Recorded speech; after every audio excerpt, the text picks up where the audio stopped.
How to adjust vignette in VN Video Editor. Want to add a stylish vignette effect in your video? Let's do it in VN Video Editor.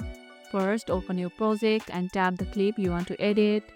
Scroll down the toolbar and find the Effects or Filters section. Inside, look for the vignette option. Tap on vignette and you will see sliders to adjust the intensity and size.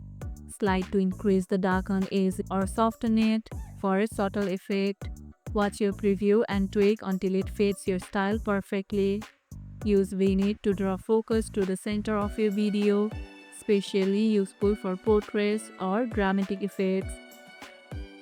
Ever tried vignette effect? Drop a comment below with your favorite style. And that's how you can adjust vignette effect in VN Video Editor. And if this video helped, hit the like button, share it, subscribe and leave a comment. Thanks for watching and I'll see you in the next one.